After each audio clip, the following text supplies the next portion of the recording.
So today, the United States launched a trade war against Canada, their closest partner and ally, the closest friend. At the same time, they're talking about working positively with Russia, appeasing Vladimir Putin, a lying, murderous dictator.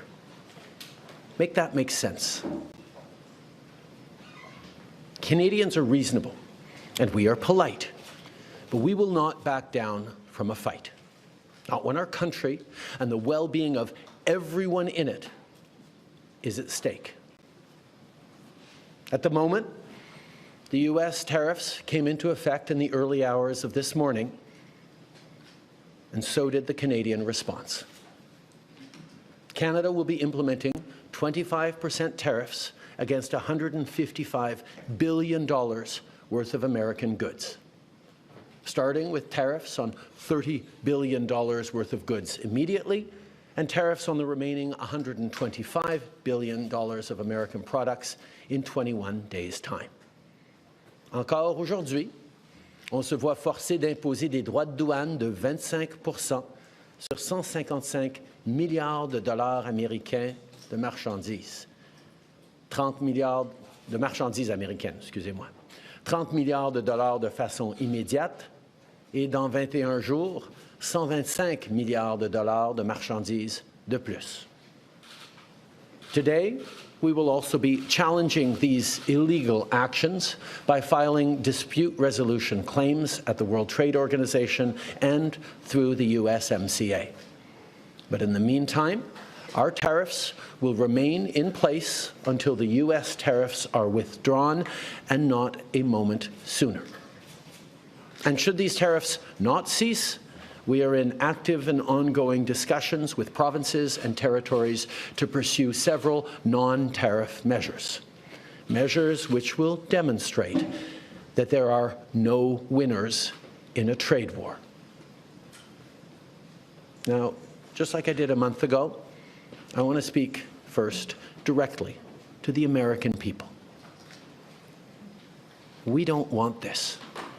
We want to work with you as a friend and ally. And we don't want to see you hurt either. But your government has chosen to do this to you. As of this morning, markets are down, and inflation is set to rise dramatically all across your country. Your government has chosen to put American jobs at risk, at the thousands of workplaces that succeed because of materials from Canada or because of consumers in Canada, or both. They've chosen to raise costs for American consumers on everyday essential items like groceries and gas, on major purchases like cars and homes, and everything in between. They've chosen to harm American national security, impeding access to the abundant critical minerals, energy, building materials, and fertilizers that we have and that the United States needs to grow and prosper.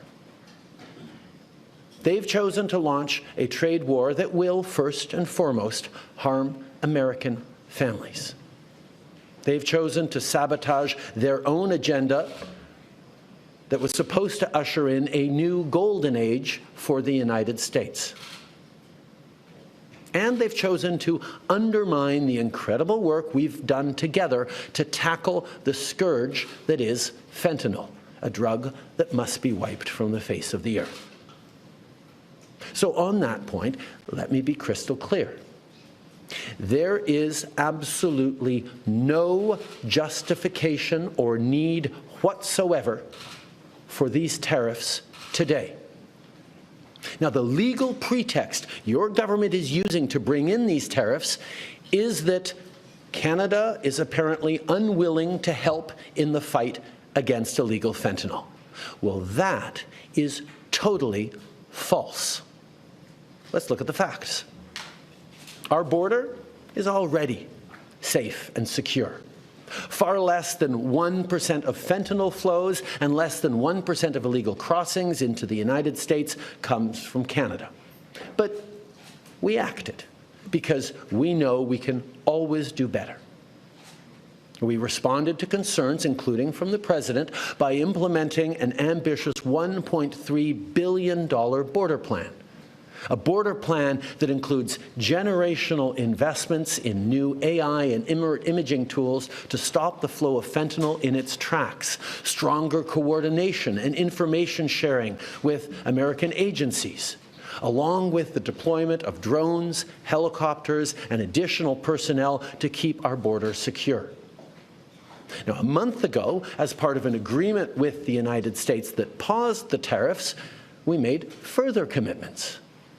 We appointed Kevin Brasseau as our fentanyl czar, a man who dedicated his multi-decade career in law enforcement to combating organized crime networks and drug trafficking.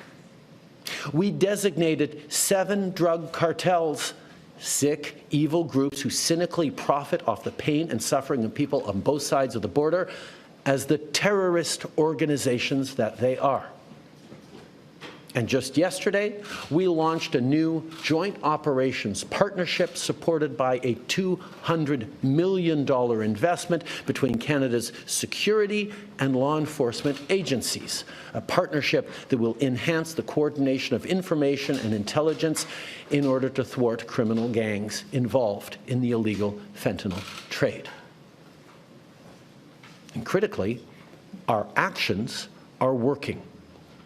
As the U.S. Customs and Border Protection just acknowledged, there was a 97% drop in fentanyl seizures from January compared to December, to a near zero low of less than half an ounce seized in January, even with all the further enforcements and actions we've taken at the borders.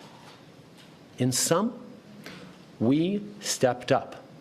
We engaged closely and constructively with the President and his administration. We did everything we promised. We stuck to our word. And we did it because we believe in working together to protect our citizens. Now I want to speak directly to one specific American, Donald. In the over 8 years you and I have worked together, we've done big things. We signed a historic deal that has created record jobs and growth in both of our countries. We've done big things together on the world stage, as Canada and the U.S. have done together for decades, for generations.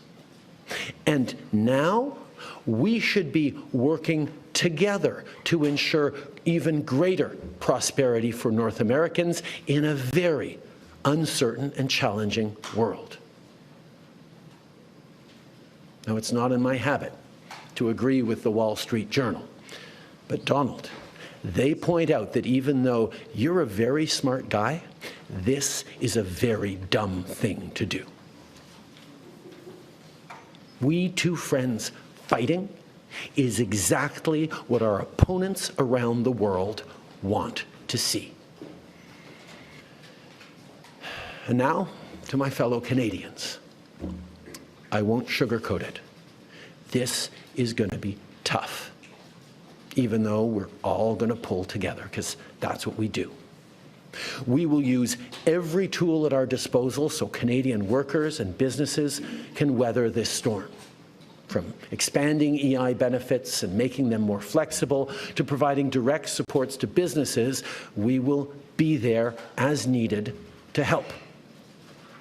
But Canada, make no mistake, no matter how long this lasts, no matter what the cost, the federal government and other orders of government will be there for you. We will defend Canadian jobs.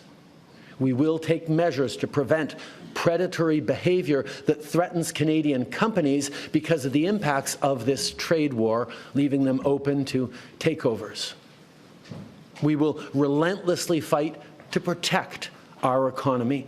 We will stand up for Canadians every single second of every single day, because this country is worth fighting for. Now, we've been through tough spots before. But every time we've faced long odds and seemingly insurmountable obstacles, we've not only survived, we've emerged stronger than ever. Because when it comes to defending our great nation, there is no price we all aren't willing to pay. And today is no different. Merci beaucoup, mes amis. Hi, Prime Minister Tom Perry with CBC. You're reaching out to the President today. You're speaking directly to him. We heard from U.S. Vice President J.D. Vance, who says that Donald Trump will be speaking to Canadians. And he also says that he wants to see more progress on fentanyl. So my question to you is, do you have any conversation scheduled with Donald Trump in the coming days? Is that something maybe your successor should do? And do you really believe that this is about fentanyl, or is there something larger at play here? I have offered to speak to Donald over the past number of days, and I expect to speak with him in the days to come. I'm always there to talk with him about the importance of working together to take on the world at this time. The facts show very clearly that in terms of taking action on fentanyl, we are doing everything that is necessary, and not just for the United States, for ourselves as well, as Canadians are suffering as well from the scourge that is illegal fentanyl. We have laid out extensive plans, actions, cooperations, including as recently as the past days in Washington, and they have always been very well received. And the numbers bear that out. I think in what President Trump said yesterday, that there is nothing Canada or Mexico can do to avoid these tariffs, underlines very clearly what I think a lot of us have suspected for a long time, that these tariffs are not specifically about fentanyl, even though that is the legal justification he must use to actually move forward with these tariffs. And, sir, you mentioned this off the top. You're seeing the United States seemingly moving closer to Moscow. This is the same day that the United States has announced it's suspending aid for Ukraine. The Kremlin just said that U.S. foreign policy now is in alignment with Russia. So how do you successfully, or your successor, successfully negotiate with a president who seems to regard his friends as his enemies and his enemies as his friends? In this regards, Canada and Canadians are very clear. We know who our friends are. We know who our opponents are. And there is no question that Vladimir Putin and his attack not just on Ukraine, but on the rules-based international order, on the founding principles of the United Nations, is an opponent of Canada. I think the question that we all need to be watching closely is, what do the American people think? How do Americans feel about jettisoning one's friends and allies in favor of a country that has never wished Americans well and continues to act in ways that harm the global economy and specifically the American economy and American values and principles? In English, please. I think the thing to remember first and foremost, as we reflect on the impacts on Canadian workers and Canadian jobs and businesses, is that, first of all, there will be similar impacts on Americans losing their jobs, American families paying more for basic goods that they rely on at a time where times are tight everywhere. But our focus has to be on getting these tariffs lifted as quickly as possible.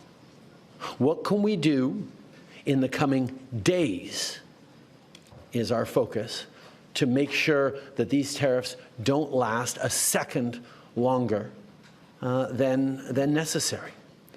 So we will be looking at, including looking in the coming day at things we can do around adjusting EI to support people through this difficult time.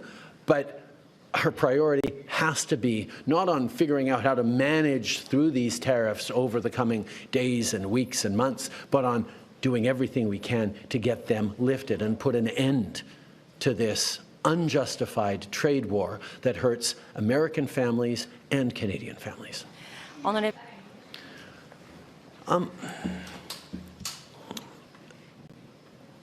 just trying to remember. What was that? Cosma, that's right.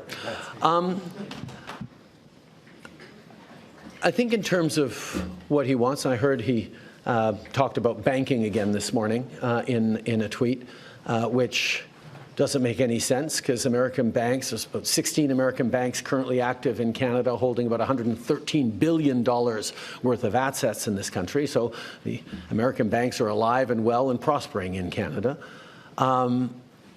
It's an example of not really being able to see what it is that he wants, because even the excuse that he's giving for these tariffs today of fentanyl is completely bogus, completely unjustified, completely false. So we actually have to fold back on the one thing he has said repeatedly, that what he wants is to see a total collapse of the Canadian economy,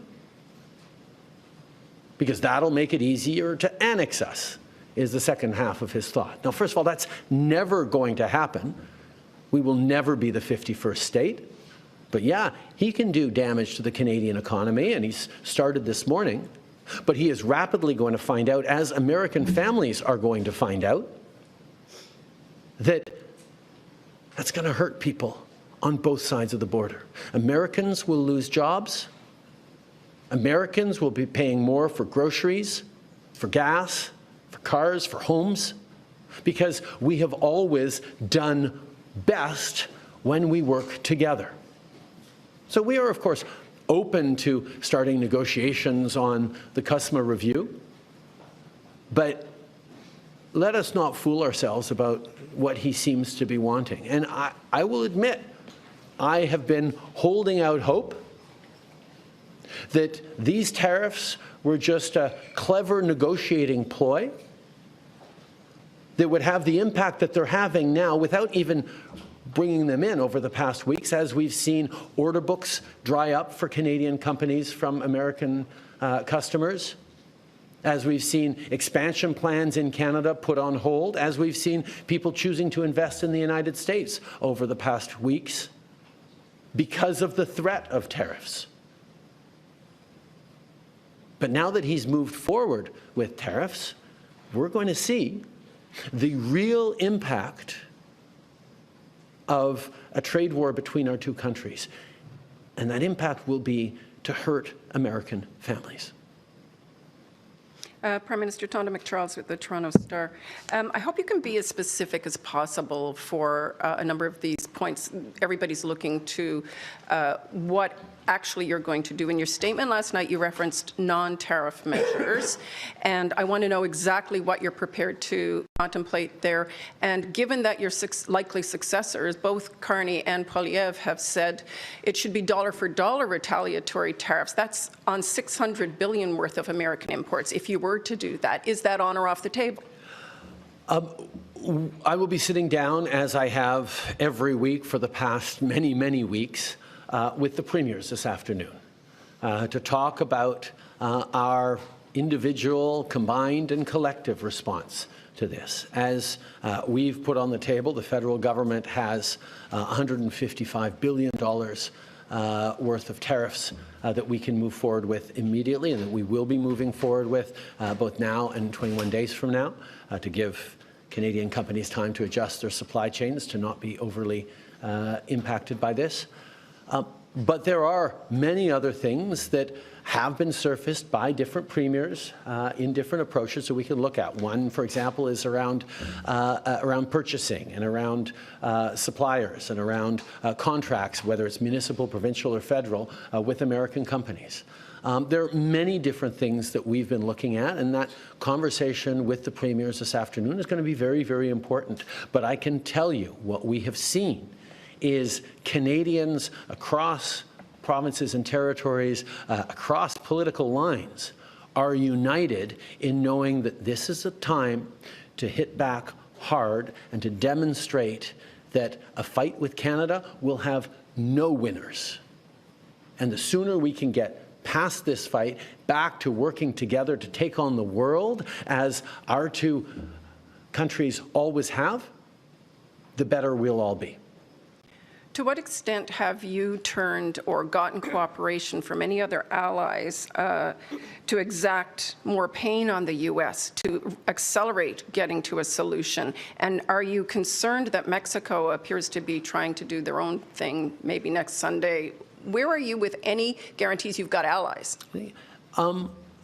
I've just spent quite a bit of time over these past couple of weeks meeting with European and international allies to talk about a number of different things, including standing up for the rules-based order by defending Ukraine, but also being there for each other in a more challenging and uncertain world. And I can tell you that every country is very, very aware that if the American government is willing to do this to their own closest ally, neighbor, and friend, everyone is vulnerable to a trade war. And our ability to work together thoughtfully and strategically to make sure we're supporting our citizens, we're doing things together in a more diversified way is something that is on the mind of all of our allies. Thanks. Hi, Prime Minister. Rachel Haynes from CTV National News. As we know, the Liberal Party is going to be picking a new leader over the weekend. But when is it going to be your last official day as Prime Minister? That will be up to a conversation between the new leader and myself to figure out how long a transition is needed. It should happen reasonably quickly, but there's a lot of things to do in a transition like this, particularly at this complicated time in the world. Thanks. So it sounds like it won't be immediately on March 9th or March 10th. So it sounds like you'll probably still have some time remaining to put in some more actions on this. Is one of those things that you're considering going to be taxing oil, gas, and potash exports, even if premiers don't consent to that? As I said, the most important thing we're facing, as I've said, the most important thing we can do is ensure that Canadians remain united. That's why whatever response, individually or collectively, we do across the country, we have to make sure that no single part of the country is carrying a greater burden or suffering any more than everyone else. This is going to be tough for all of us, but we need to be pulling and holding Canadians together every step of the way. And that's the conversation I'm going to be having with the premiers this afternoon in our now weekly meetings. There will be many different ideas we discuss, but the most important thing, more important than doing specific or effective pressure points on the United States, is keeping Canadians united together. As we go through the pain that these American tariffs will inflict on our economy, on our workplaces, on Canadian families, we will be able to say this is happening to us by the decisions of a different government. As American families suffer the impact of these tariffs, of this trade war with Canada, they will be saying this is happening because our own government is choosing to do it to us. That's a very different proposition. And the most important thing right now, more important than anything else, is for Canadians to remain united. And that's why all premiers will be focused on things that make sure Canadians don't get divided amongst ourselves. This is a time for us to pull together, because the Americans will be having very real and very challenging debates and discussions about these actions. There will be no debate in Canada about whether or not we should be pulling together and responding. Everyone is aligned on that, and protecting that is job one for the Canadian government and the Canadian Prime Minister. Thank you. Hi, Mr. Trudeau. Hi, Mr. Trudeau. Mackenzie Gray with Global. You mentioned the markets earlier. Someone who knows a thing about them, Warren Buffett, came out and said that these tariffs could be viewed as an act of war. Does the Canadian government believe these tariffs from Donald Trump is an act of war from the U.S.?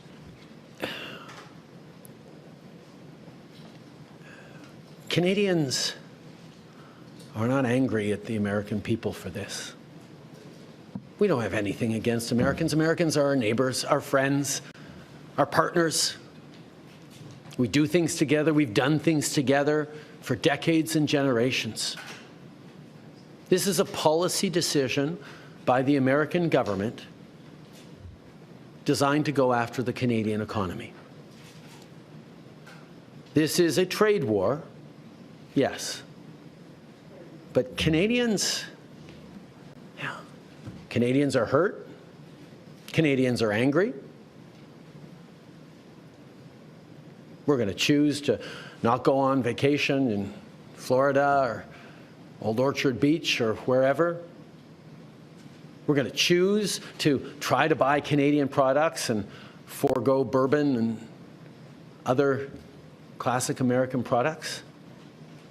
And yeah, we're probably going to keep booing the American anthem. But let me tell Americans, we're not booing you. We're not booing your teams. We're not booing your players. We're booing a policy that is designed to hurt us. And we're insulted. And we're angry. But we're Canadian, which means we're going to stand up for each other. We're going to fight. And we're going to win. There are probably a lot of folks watching on TV today who've been laid off or they were told not to come into work today because of these tariffs. Can you explain to them why you've not announced any relief measures today to help those folks out? As I've said, our entire focus has been on preventing these tariffs from coming in, if there was at all a way, and it now looks like there was never a way we were going to be able to avoid these tariffs that the President was determined to do. And our focus now is going to be on making sure that they get lifted and that there is an end to this trade war as quickly as possible. But over the past month, we have been working on measures that if these tariffs last longer than a few hours or a few days, we be able to help Canadian citizens, Canadian workers, Canadian companies make it through this time. But let's also be clear, this is going to be tough. The American trade war is going to hurt the Canadian economy and is going to hurt all of us. What our government needs to make sure we're doing is try to make sure that nobody goes hungry and that everyone carries their share of this. And that's a hard thing to do, but that's where we're leaning in, both as a federal government and with provinces and territories on responses to be there for Canadians. Thank you, Mr. Prime Minister. Merci. That concludes today's press conference.